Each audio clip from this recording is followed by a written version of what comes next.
Hey, Shalom. All praises, glory, and honor unto Yahweh, Ba'ashem, Yahushai, Ba'ashem, Rakah HaKodash. Double honors unto the apostles, the bishops, the elders, the great millstone that rule well through the scriptures. Peace to the 144,000 and the rest of the hopeful elect on the brother Kaya from GMS Indianapolis, branch of Indiana. The original Gary Camp is GMS and Will Not Tarry 2. And I just want to do a commentary on this video real quick from Elder Barav, GMS Austere Man. This is channel. Satan versus Satan, Edomite spills beans, or what MAGA really means. Hi, all, Brian. All right, come This on, is man. Come on, man. We're not going to start a conversation by you saying that. I mean, obviously, your name's not Adolf. You want to start off by making a statement like that. There's nothing funny about the Holocaust. So if you want to have a conversation with me, I'm happy to do so. But we're not going to start a conversation like that. Come on, man. okay. Well, let's see. I think his cabinet position members are going to be fantastic for what they're going to do. And when we make America great again, I will be one of the first ones commenting and applauding it. Okay, what are you going to applaud? What do you want him to do? You think deporting 20 million people in this country is good for America? Separating families is good for America? Well, first of all, America will not be great again. All right, because it had its time already. All right, the rise and fall of empires is a real thing. There's a beginning. All right, there's a height, a climax, and then there's a decline. We're in a decline. That's just how that process works. So first scripture is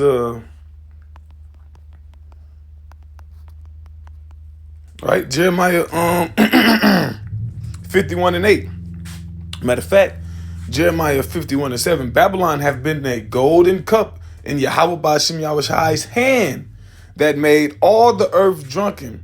The nations have drunken of her wine, therefore the nations are mad. So yeah, you had it, right?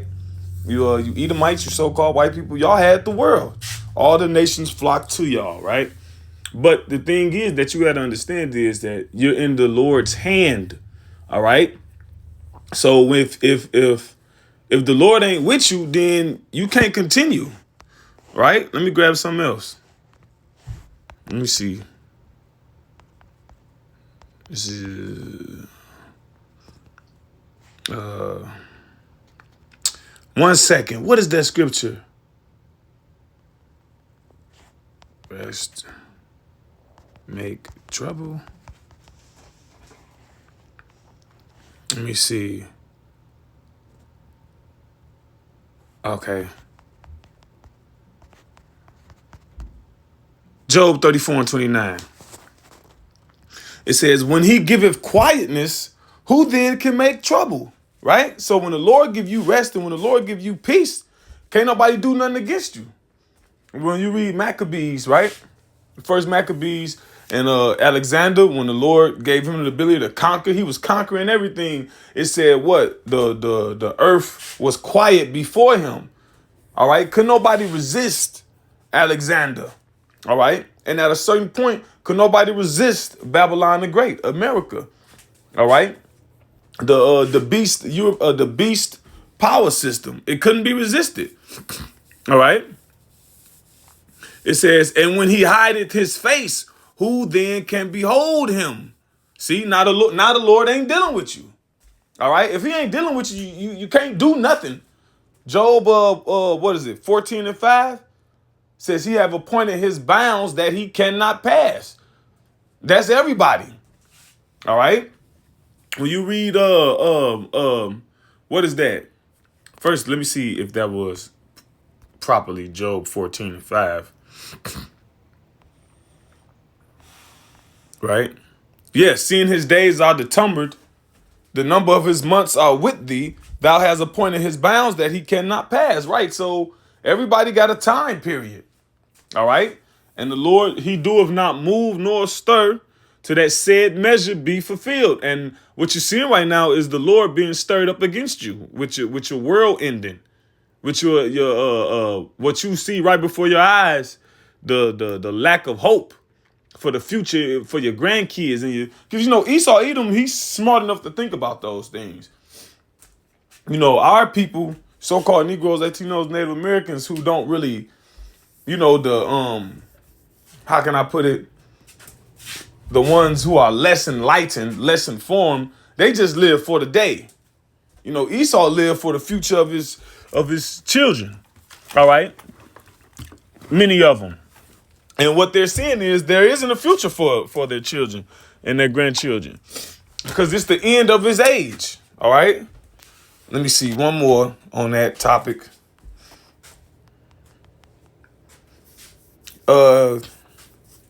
Hebrews 1 and 2. All right. Hath in these last days spoken unto us by his Son, whom he appointed heir of all things, by whom also he made the worlds. Now, let's look up that word worlds. All right, that's worlds with an S. And worlds is one of those words that can have multiple uses.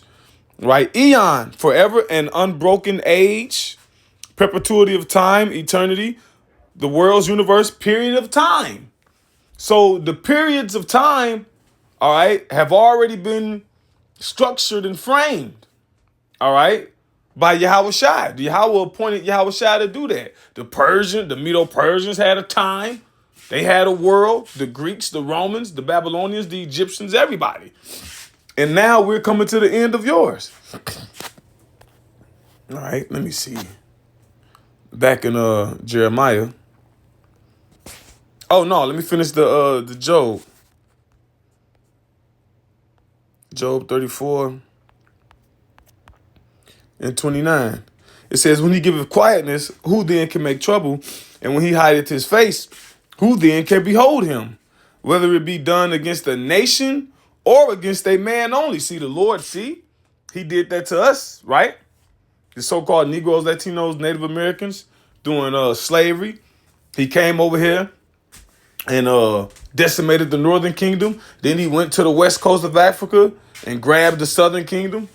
Thus, the scripture fulfilled, Israel and Judah were oppressed together. All right? We were in slavery together. Over here, where? In the Americas. So the Lord can judge you as a nation, and he can judge you as an individual. See, Esau, Edom, you're going to be judged as a nation. It wasn't me. It was my father. Well, regardless, how about that? We ain't gotta break it down to the smallest denominator for you to get it. This was written, whether it's a nation or a man. Jeremiah,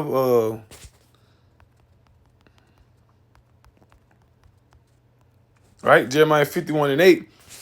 Babylon 7.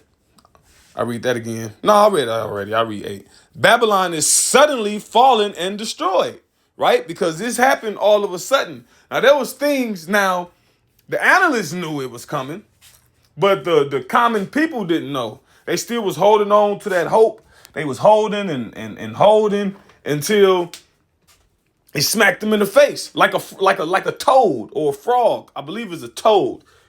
You put a toad in a pot of water, right? And you cut it on, and as the water gets hot and hotter, he don't move. He don't realize that it's only gonna keep getting hotter. He just waiting for it to die down because his body is able to adjust its internal temperature in accord with the water being heated up. But it gets to a point where he can't do it no more. And then that's when he realizes, look, I got to jump out of here. But then it's too late. Then it's all of a sudden. That's how it is with these people. All right. It says, Babylon is suddenly fallen and destroyed. How for her? Take balm for her pain. If so be, she may be healed. And that's that old make America great again, right? Ain't no balms for the pain. There will be no legislation, no ideas of action, all right, to reverse the economy, what's going on, to reverse World War III, to reverse the dollar falling. All right. These things are in motion. All right. We would have healed Babylon, but she is not healed. Forsake her. See, right now, Babylon is really being upheld by foreigners. All right. It's being upheld by foreigners. It's being upheld by the so-called minorities. But they gonna forsake it and leave. They come over here, work, right? Send money back home. And even within that process, that you can tell they're losing steam. They at work, they lazy. I'm just speaking from experience. All right, they're not putting forth their all anymore. People are not putting forth their all anymore at work anymore. People not people used to go hard at work, trying to get a raise or get a position. But people are losing faith and losing hope in those type of things. So if that's the case, what the productivity lessons? So now it's every man for themselves. Just like the scripture says, so is the rulers, so is the people. What are the rulers doing? The rulers grabbing all the money they can. They ain't worried about the common people, and that's trickling down to everybody else. Everybody doing what's best for self, and ain't worried about everybody else. And to the point where it says, what? Forsake her and let us go everyone into his own country. See, right, they gonna leave. All right, they gonna make all the money they making the money they can. They hustling, they scamming, they sending money back home because the money still is worth more. American dollars is still got more purchasing power than their native country, right? And to the point where it's like, all right, I'm good. I can go back home and be good. It says, for her judgment have reached unto heaven and is lifted up into the skies. And the judgment starts with the economy being broken down. All right. The Lord is systematic in his judgments. OK, just like when you pay attention to those plagues of Egypt, those plagues structurally broke the Egyptian economy. All right. The Nile. Right. The Nile, when you need to be built right by a river. All right. Most great empires and great civilizations, especially in the ancient world, started near a river. All right. Because you got trade going up and down the river. Then you got the crops. All right. You got crops planting this. Hey, go give me a charger. You got, then the Lord destroyed the crops, destroyed the cattle. It says, all right, that's it on that.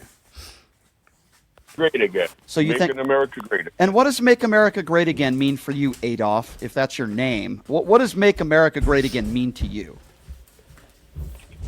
Well, it's pretty self-explanatory, isn't it? Well, it isn't. Why don't you tell me? I want you to explain it to me. I want to pick your brain. We're going to bring back how America used to be.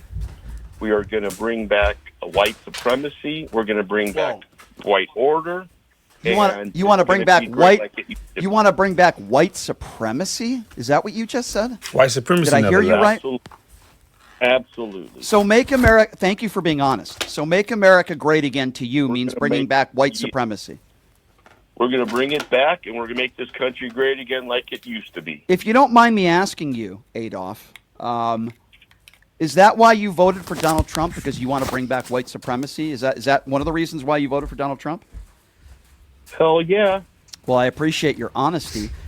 So you want to make America white. So that was my question. Make America great again. Does it mean make America white again? Absolutely. It does. Why would we not want to have our country be how it used to be when it? Now Esau in the right spirit. All right. You're supposed to want what's best for your own people above all other people. All right. Let me get Mark 3:25 because that's what they got posted real quick. But see, Esau is divided over, things like that. Mark 3:25. Let me see. 3:23. And he called them unto him and said unto them in parables, how can Satan cast out Satan? And if a kingdom be divided against itself, that kingdom cannot stand. Satan, the spiritual entity Satan, operates through Esau. Esau is his guy.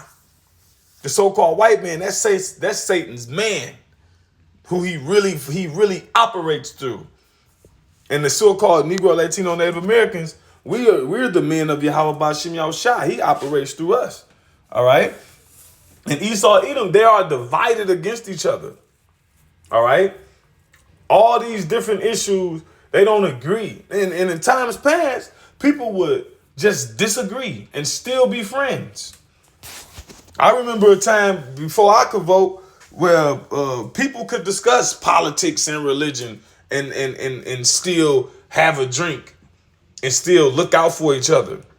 But now it's so divided that you can't do those things. You got to agree totally. But what did Yahweh Shai say? He said he come to send division on earth. All right. It says, and if a house be divided against itself, the house of Esau, that house cannot stand. And if Satan rise up against himself and be divided, he cannot stand but hath an end. So Esau got it in. All right. And the guys like him on the podcast, he thinking that the other dude a dummy. He like, look, I'm trying to look out for us and our kids and our future. These they took our jobs. There was an old South Park episode where it was a whole bunch of Latin, so-called, Latin immigrants coming in, and they would ask the, so-called white people what was their issue with them, and they would keep yelling, they took our jobs, they took our jobs. And that's something that this guy going to say. Hold on. It was great when we were back in control. So do you think it was great when black people were owned as slaves and women couldn't vote? Is that what you're talking about? Well, I'm not going back that far. I wasn't around, but, in my earlier years, it was great. Why was it great? And just admit it. Why? See, Esau. Come on, man. Like the scripture says, what did it say? Gird up thy loins like a man, bro. Be a man, bro.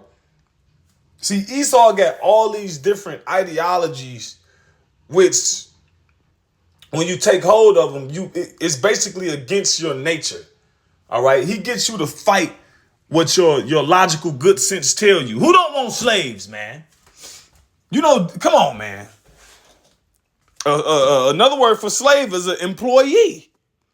All right, or a servant. So everybody, the goal is what? Don't everybody want to do something where they don't gotta work, where people work for them. Just because you calling it an employee, all right, that make you feel better. Essentially, it's a slave. Now, how you deal with that slave, that's a matter within its own. But that's human nature, man. Don't nobody work, and everybody want to be on top and rich, and you want people to work for you. What was different in your early, I don't know how old you are, sir, but what was great in your earlier years besides the claiming that you... And this guy talking, this is the worst type of Edomite, all right? The other guy is better than him. See, these type of Edomites, these social justice warriors, all right? These do-gooders, how they think they're do-gooders, right? They think they gotta help so-called black people and they gotta be involved and participate and always be in our business because we need them. These the type of guys that they end up being more racist, quote unquote, than the guys that be right in your face. All right. But like I said earlier, hey, the Lord is a separatist. All right. Ain't nothing wrong with being racist. Let me see. Hey, you remember what happened at the Tower of Babel? All the races, all the nations, right, was amongst each other. And what did the Lord do? He scattered them. The Lord don't want e pluribus unum, out of many one. He don't want that. All right. Deuteronomy 32:8. When the Most High divided to the nations their inheritance, when he separated the sons of Adam, he set the bounds of the people according to the number of the children of Israel. For Yahweh Ba'ashim Yahushai's portion is his people. Jacob is the lot of his inheritance, right? So he divided the nations and gave them a plot of the earth. He don't want everybody connected and together. All right? Who support white supremacy, which is bigoted and racist in nature, which I find very troubling but not shocking. What back in your earlier days was so great that's changed now for the worse? Can you explain that to me? We had whites with the jobs. We had whites being able to support their family. Well, how can whites aren't able to support their family now? Yes. Well, no, a lot of them black people took our jobs. Were you just about ready to use the N-word on this show? Now, he right. When you go to the workforce, especially now, the so-called white man is not given the benefit of the doubt to be the supervisor because of his skin color, the lead, the manager. All right, you go into these jobs now. Oftentimes, it's a person of another race. It's a so-called Negro. It's a Latino. All right, it's an Arab. It's an African. Why? Because they don't complain as much and they work. They actually get the job done. So-called white people are inherently lazy. All right?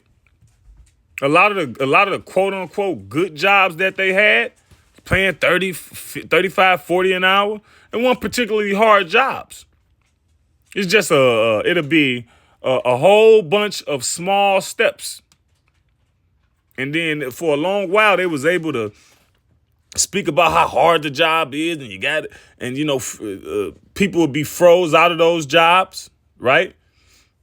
But then you had certain plagues affecting you, right? The opioid epidemic. See, you had so-called white people, good job, smoking crack. So, fentanyl. So now you done had 20, 30 years plus of that. Now these companies want to make money. All right. Yeah. You so-called white, but look, you messing up the money.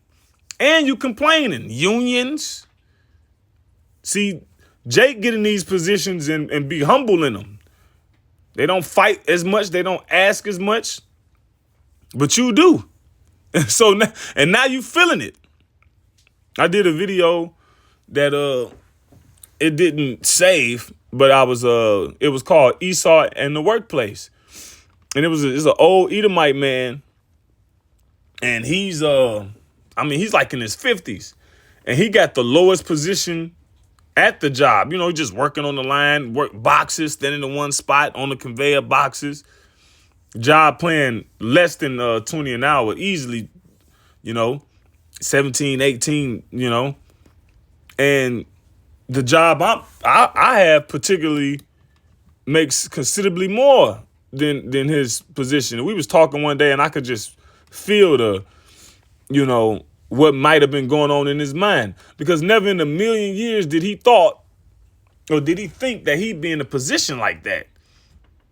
Because I'm presumably young looking. I'm older than what I actually appear to be. But he looking at me, he probably thinking I'm 25, 26, half his age, making considerably more than him. And of course he think he's overqualified, because he want my position. We was talking about it. And I'm newer than him at the particular job. So he was like, I've been here 3-4 months. I've been trying to get this position, I'm trying to, and I was like, oh, okay. I'm just, letting him talk or whatever. But, in his head, never did he imagine when he was 15, 16, 17, 18, right? Because he's 50 plus, that this would be his life as a 50-year-old. See? Let me see. Isaiah 24 and let me see. 4. The earth mourneth and fadeth away. The world languisheth and fadeth away. The haughty people of the earth do languish. Who are the haughty people of the earth? Who are the proud people? All right. The so-called white supremacy, right?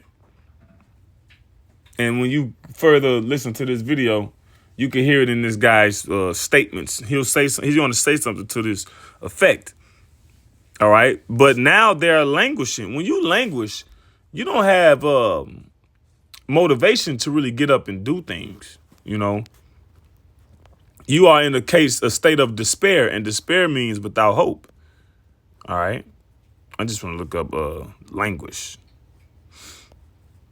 To be weak, to droop, to languish, to be exhausted. See, you ain't got slaves no more. All right. You got to actually get out there and you got to actually compete. See, before Esau didn't have to compete like that. He got the benefit of the doubt because it's his skin color or who you know. You know the saying is not what you know, but it's who you know. And nah, that ain't the same now. I mean, it still works to a degree, but Esau, he got to actually get up there, go out there and compete. All right. And when the scales are balanced fairly, Esau doesn't measure up because the scripture says what? One people shall be stronger than the other. So you can't compete against Jake. So with that, Lord's will, this was an edifying lesson to those who elect. All praises, glory, and honor unto Yahweh, Ba'ashem, Yahushai, Ba'ashem, Kakodash.